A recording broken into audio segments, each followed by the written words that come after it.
Yo, what's going on, y'all? Thank y'all for tuning in to another episode of Cut Different TV. And today is a real special episode, just like I say all of them are. But today is special because if you watch this interview back multiple times, not only are you going to hear the story of an amazing artist who's been doing this for over a decade in the music industry, but you also might learn something about how to conduct yourself in the business side of things as well. A lot of us live dual lives, and a lot of us are trying to balance creativity and executing business and managing our own careers as artists. So stay tuned, subscribe to the channel. It's that red button at the bottom of your screen. Turn on post notifications and comment throughout as well. But without any further ado, today's guest goes by the name of Dubziano. Yes, sir. I'm happy to be here. You know what I mean? Let's get this rocking. Yeah. Well, question number one. Oh, you want me to give an intro? Yeah, it was Dubziano. I'm an artist. I like to call myself a rapper, but I also I'm multifaceted. And yeah, I'm working on an album, so this is basically part of the run. I've been doing this for a decade. Moved here from Nigeria in '06, '07, I think, if I'm not, mistaken. And yeah, I've just wanted to pursue music, this entire time, but life happened, and all of a sudden the stars aligned, and we're here today. So we're gonna unpack it. You'll see where we're at, but I hope that was a dope enough intro. Damn, I feel like I couldn't beat your intro. Your intro was kind of fire. You know what I'm saying? Well, I appreciate it, man. And it's my job to kind of give you a platform, prop you up, and really the goal here, right? Like, we're called Cut Different TV, right? You gotta throw the scissors up. Yeah. So the goal is to figure out what makes Dubziano cut different. And absolutely. Me and you both know, and your team knows who's here with us today. Shout out F and Jerome and Rach, who's not here today, but we miss you. Yeah. You know what makes you cut different, but the audience is going to find that out today. So what we want to do, you've been doing this music for a while. You said you came over here from Africa, from Nigeria in '06, '07. You've got some stories to tell there. But just diving into your musical journey, man, where does it all begin? Where does the early inspirations lie? Early inspiration. I'll tell you, like the first, this is actually funny. The first album, like the first real rap album that I ever listened to and like memorized and loved was the Marshall. Well, that's not the first album I listened to, but the first album my mom actually bought me was the Marshall Mathers LP, which is kind of a wild album to buy to 11, 12-year-old kid at that time. Great album. Great album. Amazing album. The content back then definitely will not fly today, but great album. So I feel like since then I developed this passion for, metaphors and similes and bars, and I've always been good with English, as a student. Obviously, I'm African, so your parents are like, go to school, get good grades. Always been good at English, always, fascinated with words. And then specifically, I listened to a lot of, again, Jay-Z growing up, Eminem, a lot of Outkast, a lot of, who else? Cassidy was actually one of my favorite artists, which a lot of people find, a lot of people don't understand. But if you were listening, if you were really tapped in back in the day, Cassidy used to spit on a different level when it was him and Swiss, not even the album Cassidy, the mixtape Cassidy. Lil Wayne obviously is, to me, still the best when it comes to things you can't think of. It's just his brain is different, but Hove is my favorite artist. Hove is my favorite rapper. My favorite artist is Kanye. And obviously if you listen to the music, I like everything being God level. I like production. I like theatrical kind of feeling. I like stories around projects. I'm more of a project artist than a single artist. Which obviously I think the first 5 years when I started doing music, everyone's like, yo, you rap so dope, but like, where's the club singles at? And I'm just like, I don't really care. Like, I just want to express myself and show like my versatility and what my pen can do. So I always had this chip on my shoulder to be like, I can rap. But then as, shit started evolving, I understood that having, stage presence, being able to perform, being able to actually have a story around your music, and also being able to have songs that are hit records is just necessary. And then I started developing, those skills as time passed on. And obviously I would say this might be controversial, but Kanye has probably had the biggest influence, whether it's clothing, whether it's clothing or music, partially because, Dark Fantasy to me is like a magnum opus, top 10, maybe top 5 album. It's in my top 10. Graduation is still my favorite just because of what it meant at the time. And yeah, I think he is probably the greatest artist of our generation, if we're being honest. Hell yeah. I mean, what do you say on Ellen? He said some crazy shit like, Yeah. I am Van Gogh in the Yeah, flesh. Van I Gogh. am like whatever. And it's a funny take because, like, if we actually go back to those times, like the Picasso days and like the days of actual artists, like they were doing these type of like very unorthodox, like thought-provoking things, right? Like that's what an artist needs to be. You need to be someone who's able to push the mold. And I feel like society, obviously in this instance especially, like we're in a super hypersensitive era, but society kind of makes you trapped in this box where, I feel the same thing because my first, and we'll talk about my discography and everything. My first project, I had a vision for it, but I feel the music that was available to me, the producers, just weren't at the level that I was thinking. And same thing that he said, he had the Yeezy, I don't know what, the Nike designs, like 1 and 2 done 2 years before Nike was even releasing it. Like, Hell yeah. imagine me making music for 2 years and that shit is trapped and I can't make anything else until like 3, like my brain's always moving. Yeah. I understand that frustration. But I don't support some stuff he says, but as an artist, top tier. Yeah. Creme de la creme, bro. And you mentioned a couple, like 2 main points that I want to get into. One at the beginning of your monologue and 2 towards the end. Yeah. And in the beginning, you mentioned, early on, especially being Nigerian, right? Like you've got certain principles and foundations that your family instills in you that you have to do. Yep. That led to you graduating from college at a super young age, getting your master's at 22, 23. Like that's something that a lot of people, it takes them a lot. Some people will graduate undergrad, chill, chase their passions for a little bit, then go back, right? You did that early, right? Which allowed you to get that understanding. Yeah, because I wanted to knock it out the way. Like, obviously, if you have African parents or just foreign parents or just even great parents, well, I don't need to like make it a cultural thing, but like the culture from where I am back home, education is such like a big deal. It's almost like this badge of honor, right? So everyone has to. You not graduating is almost like you might as well. Don't go home if you started college and you couldn't finish, and it's such a weird thing because I think you should pick your own path, but everyone back home graduates, right? So, but for me, I'm like, I started college when I was 16, 17, graduated like when I was 20. I don't even think I could drink at my graduation legally. I think my birthday, like coming up after, was when I turned 21, and then I got my master's from NYU in brand management because I wanted to be able to. I'm like, how do you actually like? Okay, let me do something. I've made my parents happy, but how can I actually learn how to manage a brand from one of the best schools in the country? So it is a great thing, like having a master's. But yo, honestly, I go home or I go to my house. I got 4 siblings, and I'm literally like the least accomplished. And I got 2 degrees, but my sister got 3, and my brother got 4, and my other brother's a lawyer, and my other sister's a financial advisor. So I'm the star everywhere else in my own home. But I think now, like, the music's kicking off. Yeah. I think I'm the star now. That's a beautiful thing. And so you mentioned, too, as well, like, kind of not comparing yourself to Ye, but from an inspiration standpoint, you talked about him designing the Nikes before Nike was even ready to release and how that might have affected the rollout and his creative box that he might have been in. So Red Carpet Project, that was your first project. And so you mentioned that you might have been a little bit ahead of your time in the production side, maybe not necessarily having the team together like you have now. Yeah. Walk me through that creative process, putting that project together, what that meant to you, and maybe some of the highlights since then. I'll tell you. Red Carpet Theory is special to me for a plethora of reasons, right? So at the time when I was making this project, and my creative process is very simple. I don't care if I have to scour through, and this is when I used to go on the beat websites and like YouTube type beat, like whatever I wanted to find, and I would just find producers I knew. But my creative process is very focused on, I'll hear the beat.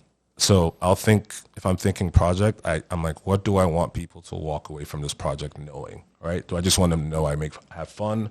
Do I want to tell my life story? Do I want this to be an emotional project? Like I start thinking about developing the concept first. The second thing I do is I pick the instrumentals first and I arrange them in my head first. And then I start thinking about the concepts. And then it takes me about maybe 2-3 weeks to write the actual lyrics. So I've done an EP. It was called See You Soon. I started it on Monday, and between writing, picking the beats, and dropping it, I dropped it on my birthday in like 2014 when I met F. It took a 1 week period. So basically, that's my process. I'm very quick with writing once I understand what the concept needs to be. And Red Carpet Theory, the second reason it changed things was no one where I was from was doing that. Everyone was rapping and making these Afro beatsy sounding, trying to be different, but also like sticking to that sound. And I was just like, I don't care if I can rap, like I'm gonna do it, right? And it opened the door for so many people because when Red Carpet Theory dropped, it opened up.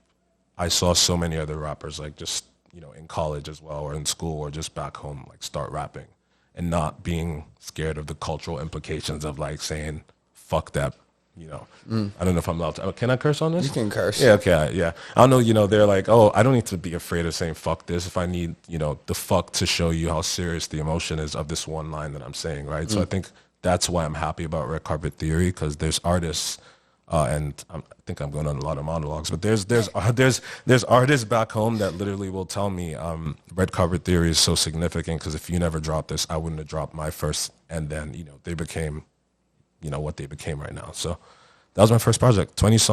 18 songs actually. It was dope. It was really dope.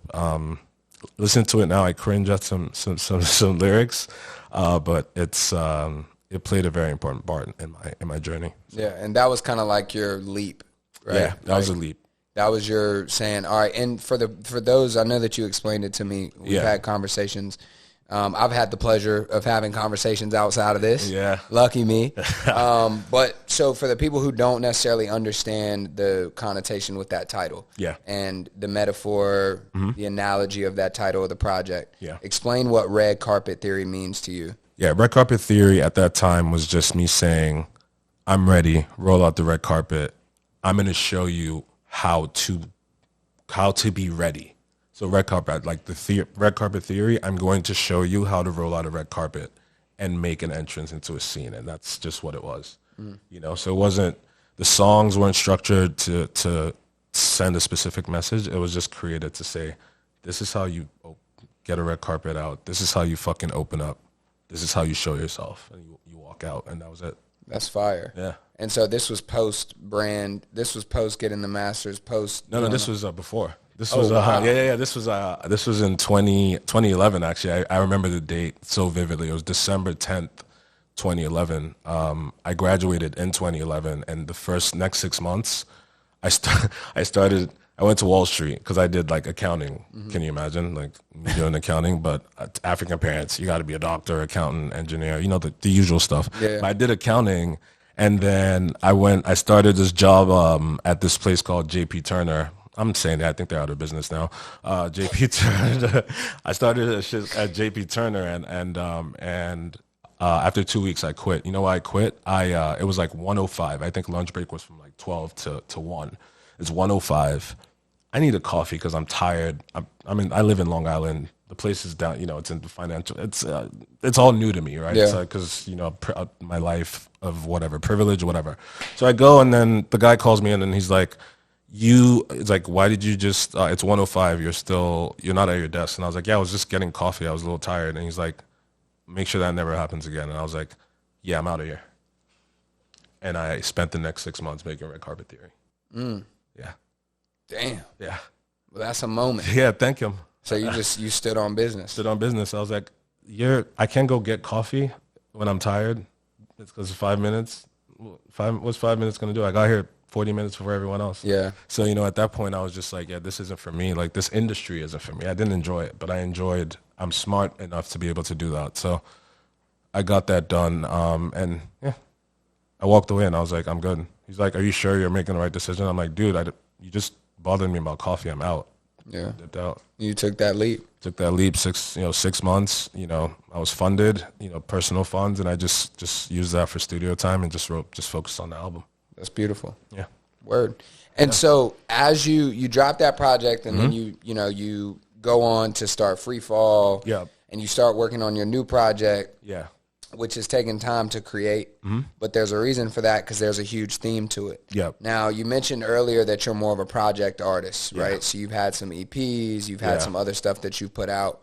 walk me through that process. You said you look back on Red Carpet Theory, and there's moments where you're like, and you cringe. Yeah. Talk about the development of your sound as an artist, and also, meeting F and meeting the people on your team, growing and developing. What has that process been like for you, and incorporating that stuff that you learned in brand management, getting your master's? Yeah, it's dope. So Red Carpet Theory comes out 2011.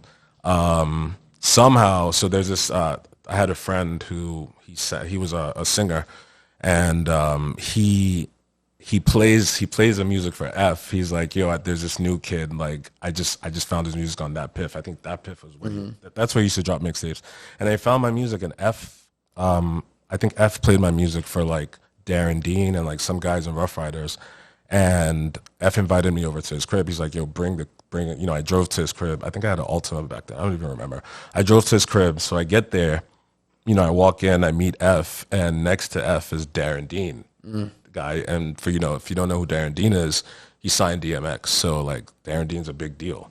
So the songs start playing, and Darren Dean is rapping my music. So like to a kid at that level, and I just made my first project, that was like a big thing for me, right? So if we're talking about the evolution of sound, and when Red Carpet Theory came out, I didn't have a sound because I had too many different inspirations, and I didn't know where I was comfortable. So I was still in like test drive mode. It was like gumbo. Yeah, it's just like, what am I good at? Am I good with trap beats? Am I good with the girl songs? Am I good with these emotional songs? Like everything still had substance, but some of it I was like, this doesn't, sonically it doesn't gel together. So, I meet F, and then that happens.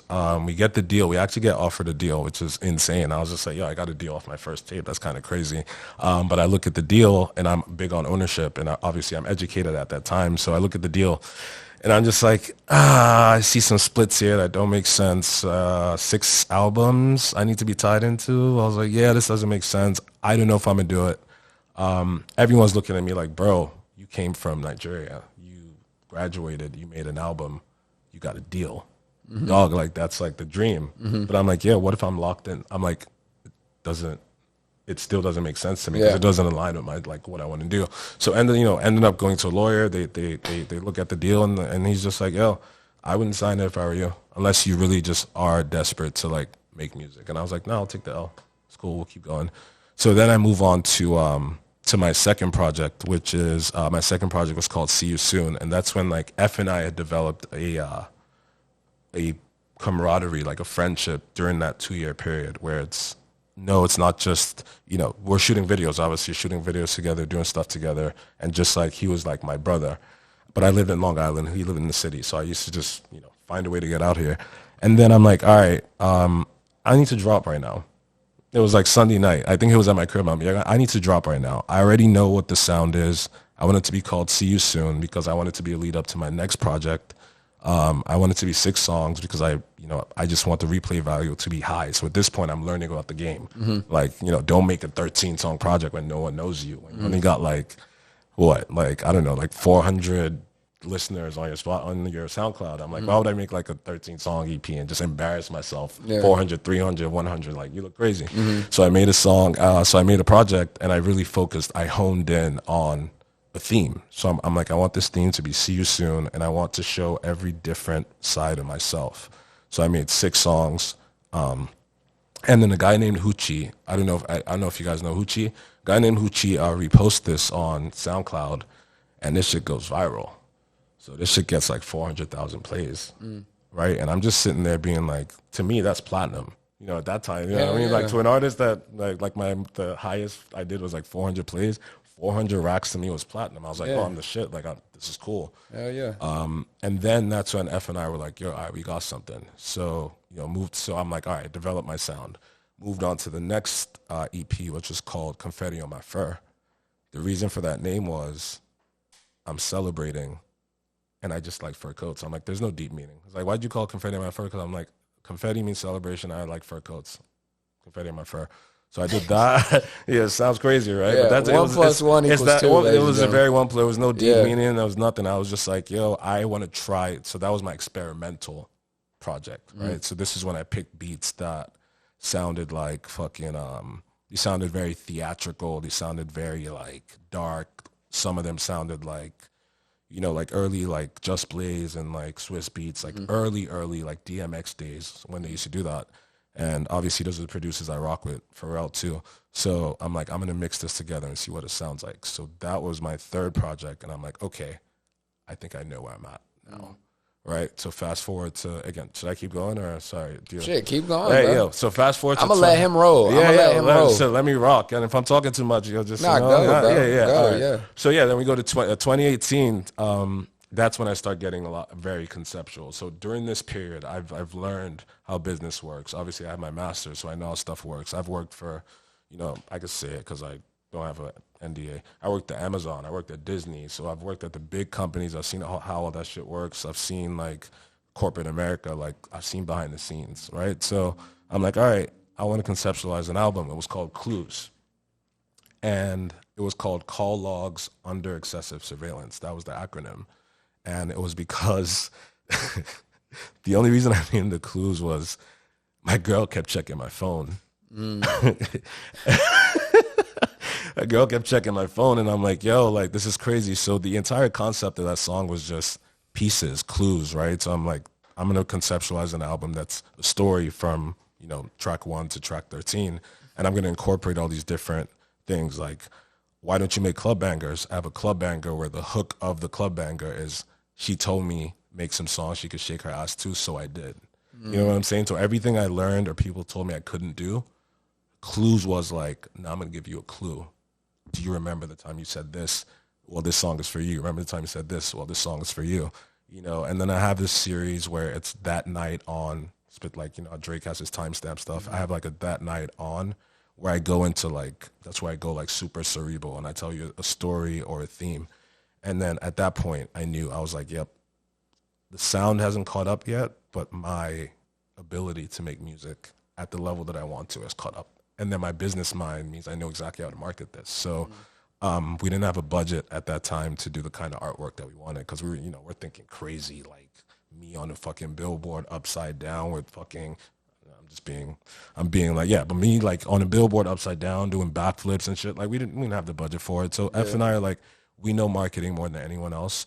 What's gonna stick? So we picked the color theme. We picked mint green. We're like, what's everyone gonna remember from this? We picked mint green. So we made like, I hand wrote everything. So I hand wrote the cover. I hand wrote all the artwork. I hand wrote all the lyrics. We created our own font. We created all these like little things. And then we had a release party and then everyone got like a signed hat. So it was just a memorable moment. And that's when I understood like, okay, moving forward, when we do have the budget, we now have the acumen to execute. You feel me? But I don't. Yeah, but I don't want it to be too cerebral. I'm teaching you game, but I'm also just, you know, telling you my life story also, and how I got here. So Yeah, you feel and me? I think that one thing that, you know, just to kind of break the third wall real quick, I think one thing that's awesome about this interview too is that a lot of times, like, we'll come on and the goal is for the artist to talk about, you know, their artistry, their creative process, what makes them cut different, you know, speak to their fans, give pieces of game here and there. But I think also it's great to have a balance. Yeah. And it's not every day that we're able to speak to somebody that is literally studied this at one of the top countries in the world, let alone the U.S., right? So it's like studying that, having a brand, having an expectation of what you want to do, and then making it happen. I think there's something to be said. And the way that you break down the meaning behind your projects and the meaning behind music for you is something that, even if it's not a direct here, how to, step 1, step 2, step 3, someone can be inspired by that. And that's beautiful. I think, you know, obviously you turned down the Rough Riders deal. Turned down the Rough Riders deal. You were in deal. talks with Young Money. And talks with Young Money, which at the time I was like, damn, man, I really hope I don't have to turn this down. But again, you know, when it came to paperwork time, it just didn't align. And I knew for a fact, I was like, it's gonna get there. You know, just this is a sign. I'm like, you're doing something right, because you don't even.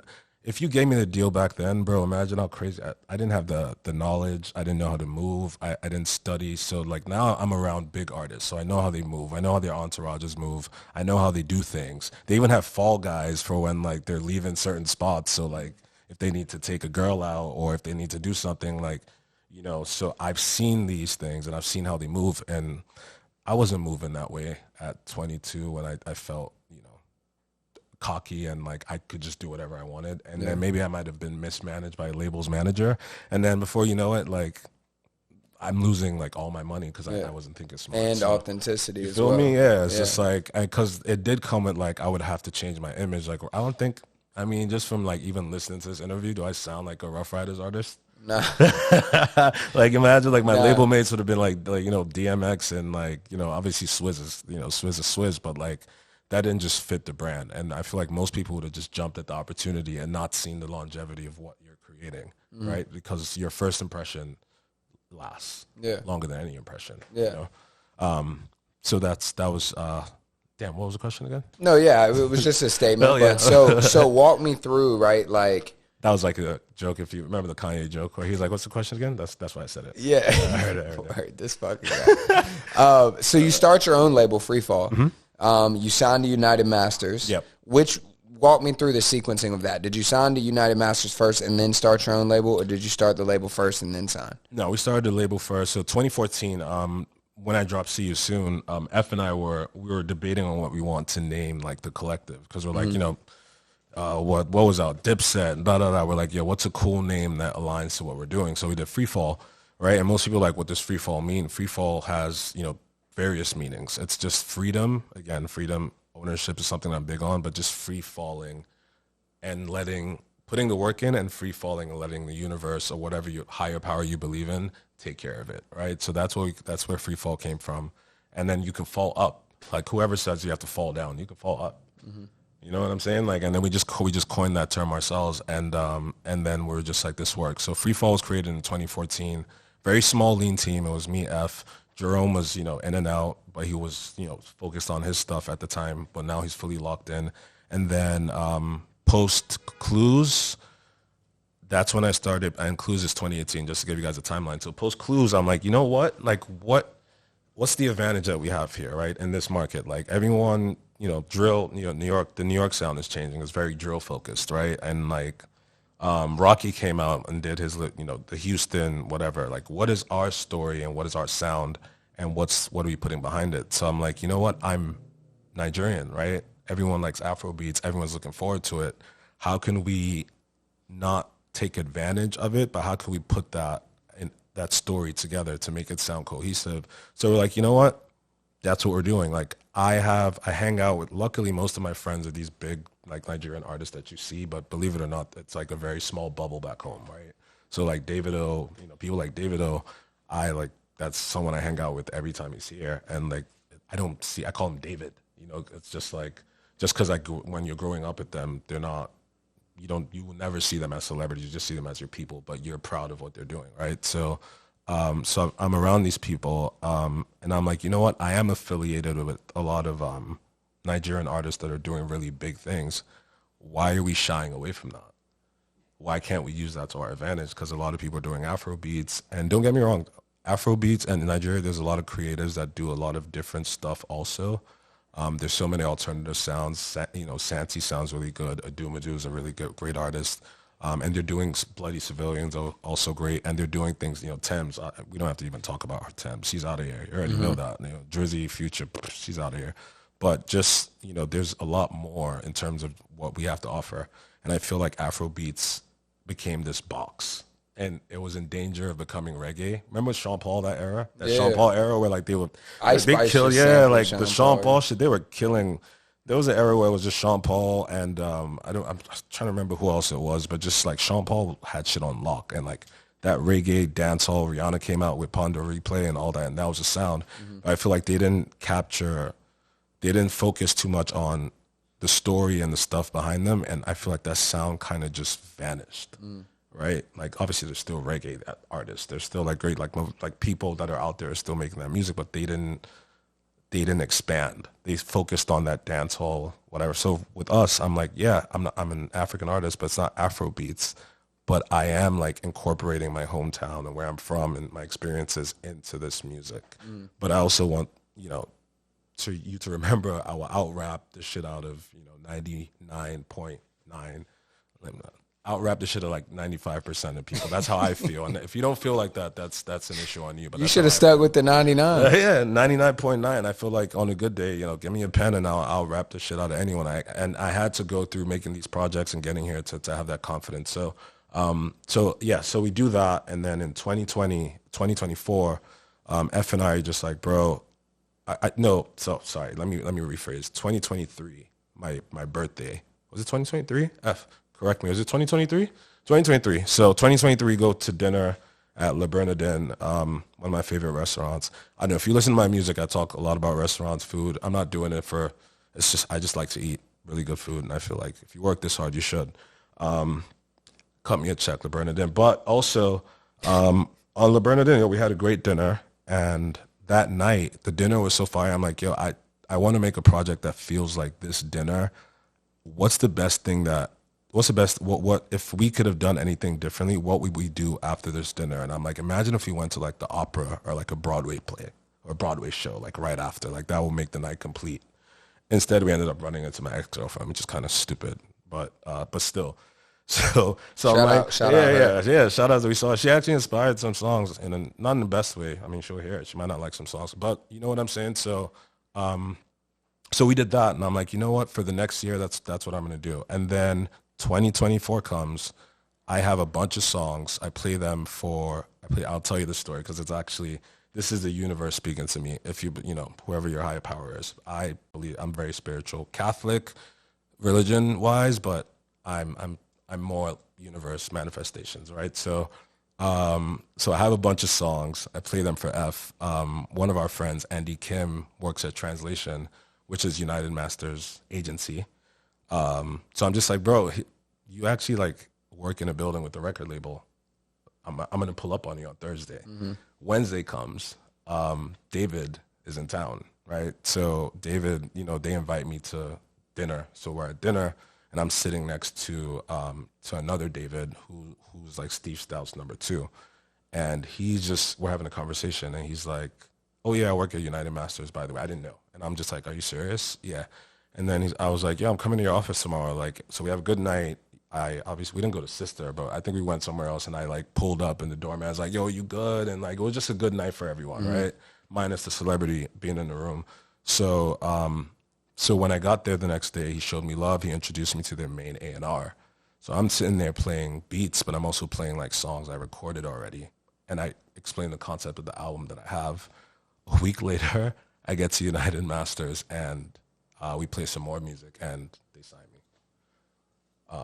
And it all came from, again, relationship building, sticking to obviously being from Nigeria and actually staying in contact with my friends, but also putting yourself in the right place at the right time and actually showing up. Showing up is 90% of it. And a lot of people don't realize that. A lot of And people, going to the club. yeah, you know what I mean? well. Like, yeah, like go to the club. Don't get me like Being go human. party. Yeah, go to the party. Like, mingle. Like I'm not, what's the word? I'm not in the club every night, but I go to the club and I have a good time, but I also network and I also will have conversations with people. That's how we met. You know what I'm saying? So Yeah, shout out little sister. shout out little sister. We might go there today. Who knows? Yeah, real shit.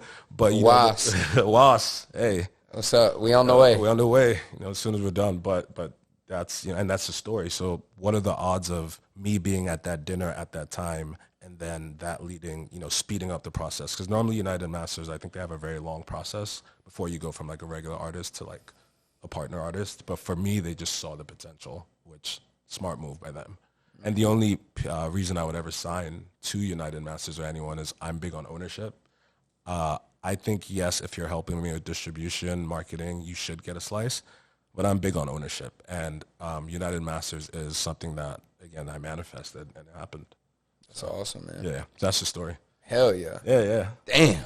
So if y'all need to rewind that, you know what I'm saying, and listen back to it again, that's that's the journey right there. Yeah. And so you've been working on this project, you know what I'm saying? So let's talk about it. Let's get into it. Oh, yeah, that's good. This is where I'll go from being like cerebral mode and I'll just go for full on. So the project, so this is it. Because like they called you crazy. They called me crazy. They did because they called me crazy for various reasons. They called me crazy because they're like, yo, bro, your corporate, your resume is like impeccable. Why are you rapping still? And I'm like, because I love this shit. Like I'm rapping because I love it. I'm not rapping because I think it's the quickest way to get rich. I don't think streams aren't going to get you rich. It's everything that happens from the streams, like touring, brand partnerships, all that. That's what's going to get you rich. And that's why I was never focused on hits. I thought if you make a good body of work that works, you will get more from the label or whoever you're working with because they see longevity. If you have one hit, you're great for that one hit, but can you do it again? That pressure can either like make you do it again or it can kill you. How many one hit wonders do we know? Yeah. Like Drake said, right? He was like, heard you got hype on one hit, do that shit again. And it's true. Yeah. Like, but if you have a great project, like there's a belief you can do it again because you masterfully created something. I'm like, what can I create? So they call me crazy. Now look yes, they call me crazy, right? You guys said, why am I rapping? Now look, right? I got signed. All this shit is happening. Now look. So that's basically what it is. It's 3 acts. So act 1 is called The Cure. The Cure is basically, so this is how the story is shaped. So act 1 is very high tempo, high energy. The Cure, it's like the cure for depression or the cure for being down bad is, feeling yourself and being like, yo, am I really just sitting here like feeling like sorry for myself? No, like The Cure, no, I'm going to go out and I'm going to rock out, have a good time. So The Cure is very like high tempo, party beats. I'm introspective. And then towards the end of The Cure, I start getting a little more, I'm rapping because obviously The Cure is a lot of rapping. I don't think there's a hook. Is there even a single hook on The Cure? Maybe like one. There might be one. Ozempic. There's a song called Ozempic. I can go song by song, but that'll take forever. But there's a song called Ozempic Gold Medal, and the song means basically you used to be the big dog, now you're not. Weight vanishing.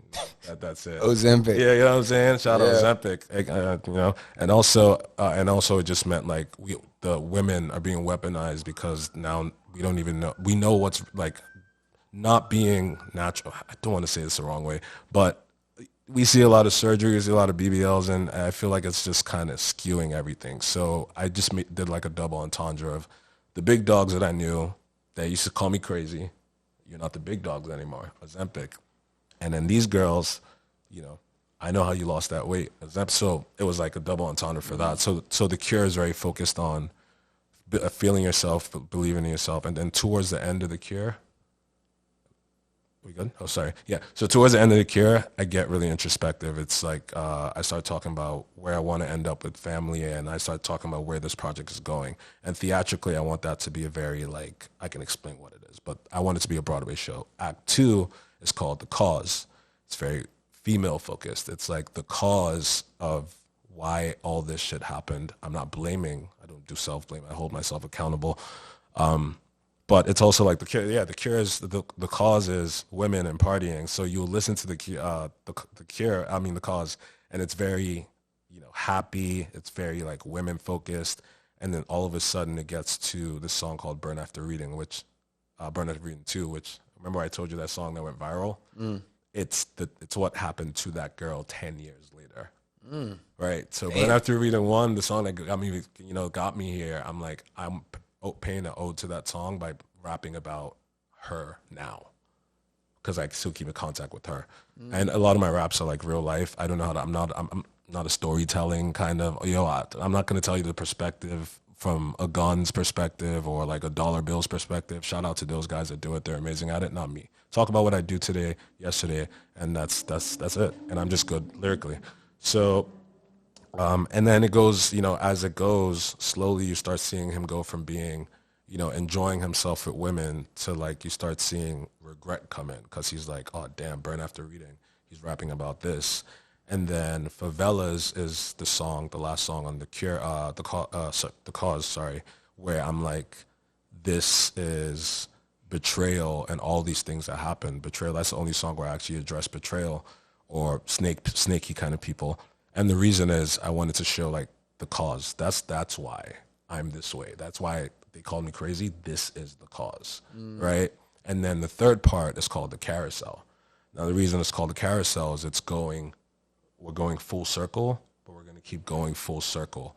But it's this time when I go full circle again, will I make those same mistakes? It's like you learn from, like, you put your arm in the fire, you got burned, but will you put your arm in the fire again if you got thicker skin? You know what I'm saying? Like that kind of stuff. Or is it like, yeah, it didn't work out back then, but now I have money, so should I try and make that same mistake, even though I got that same red flag? So the carousel is kind of like taking it back. Like we're going back Another again. chance. Yeah, like we're going back Yeah. again as this guy who has done all this with all the experience. What moves would you have made? And it's also like the act where I'm rapping the most. It's like everyone's like, yo, we want old him back. I'm like, all right, I'll take you back, but I'm going to go back to when I used to rap, not making hits. But now you see, like, I can make hits, but I'm rapping. There are no hits on the, there's one hit on the carousel, but the rest of it is just straight up rapping. I think you actually heard the Crayons. You heard Crayons of Chaos, and that was it. Yeah. Damn. Yeah. And then, we're planning to get this pitched to some Broadway, somewhere in Broadway, and see if we can get this as a theatrical piece. And that's what's in the works right now. So Beautiful. yeah, He just does that. He just just holds does his that. hand Oh up. yeah, Time thing. it's like, it's dope. Yeah.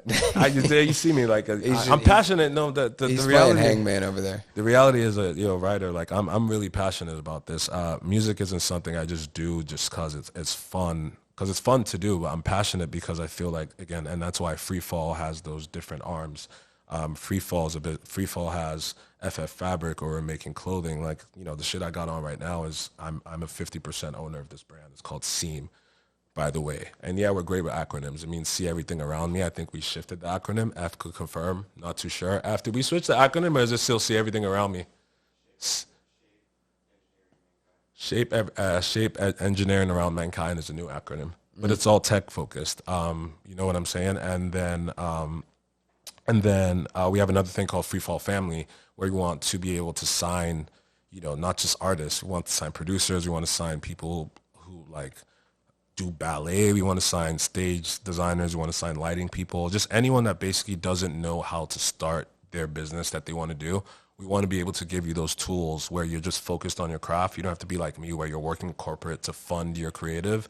We will get you that funding. We just want you to focus on your craft, right? So it's FF Family, that's the management arm, and I'm the use case of it. And then we have FF Future, which is very focused on futuristic, like it's very focused on basically, the Aura Ring, like sleep, like AI, and like all the different futuristic innovations that are happening. We just want to be able to show you guys that we're up on it and we're using it to create our music. So if you look, all my artwork is AI created. We just start from a base and then it's AI created, including the album cover. So the album cover is a photo of me at that dinner I told you about on my birthday, but it's we used AI to just distort it, right? So we're giving a lot of credit to these AI companies. We're using AI in a creative way. So that's what FF Future is. It's like showing you what the next wave is and how you can incorporate it into your music, right? Damn. So you know what I'm saying? And then we have... Y'all tap in with this dude, man. Stop playing with him, bro. And then the last one is FF as Future Fabric Family, and FF Flash is our photography arm. We have the first video I shot off this album, F and I actually shot it together. And he just shot it. F had the camera, and we just picked locations, and we literally shot the video in like a 4-hour period. We were freezing, and we just shot the video together. So FF Flash is basically our aesthetic, our visual arm, where we're gonna hire photographers. We already have a photographer in house, but basically that's where you're going to see like amazing shit, whether it's short films, whether it's just dope, dope photographers, dope locations. So if you make it to FF Flash, it means like you're a top tier God level shooter or God level videographer, and we either manage you under FF Family and put you under FF Flash, or your work is just so fantastic that we want to work with you. So those are the arms, and we want to develop them. Again, the best part about having a business, like you said, you have a business right now, right? I have a business. We have this clothing line. But if you don't have purpose behind the business, then you're just focused on money. It doesn't make sense. So I'm doing this is not for me. I'm doing this for everyone that's like me, so they don't have to go through what I had to go through to get here. Once you have a purpose with your business, everything else The money will come. You just need a purpose, and then just keep going on that journey. Boom. You feel me? Damn, man. Yeah. I want Fuck. to, but yeah, He might be I'm sitting there. I'm listening, dude. Vic, I hope you're listening, dude. F and Jerome are back there sitting and listening. This is man. like, if you could take one thing from this interview, and I'm learning with y'all. If you can take one thing from this interview, it's passion and belief in yourself will take you so far. Yeah. And then when you listen to this live performance, I'm lisping and shit. Yeah. You listen to this live performance and you listen to this Cup Runneth. And you listen to these lyrics and you listen to these bars and then you go back and listen to the catalog. Like, it all makes sense. Yeah. You feel me? And so the passion is like exuding and it radiates. Yeah. And it makes me excited. Yeah. It makes me want to build. Exciting, yeah. And so I hope that if you're watching this interview that you're inspired and you're uplifted and you want to get up and go run through a brick wall creatively, right? Don't actually do that shit. No, It's a please, metaphor. please don't. But yeah, man. So, we ask everybody. I mean, just standard practice, man. I mean, I think you've told us. You've put the scissors a couple times. Absolutely. But what makes you cut different, Dubziano?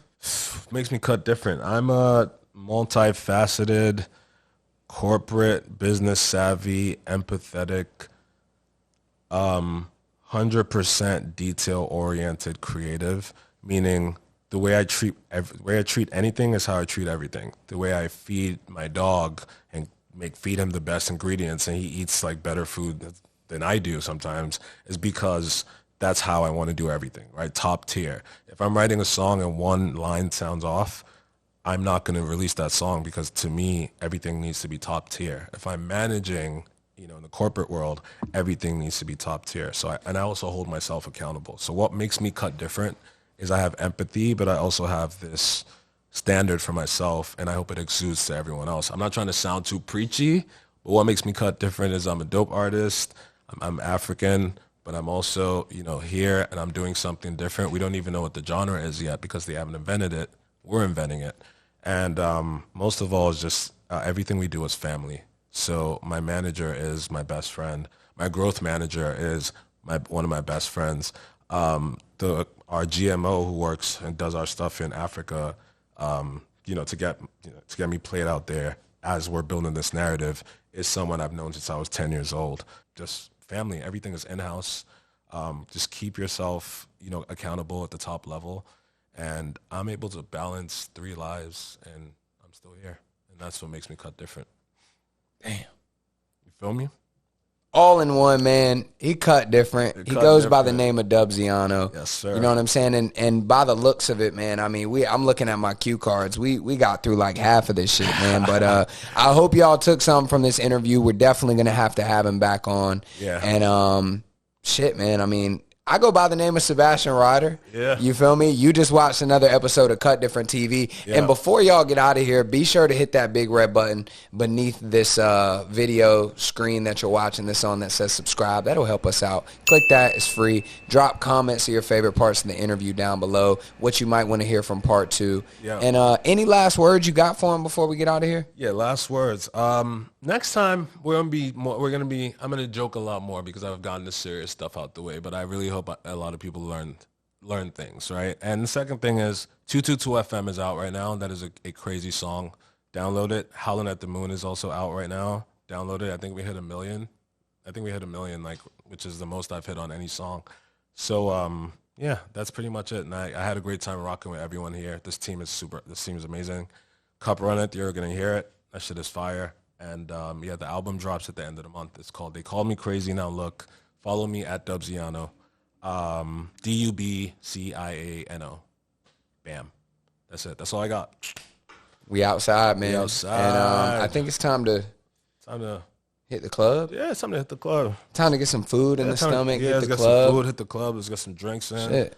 This is great. It's a vibe. This is great.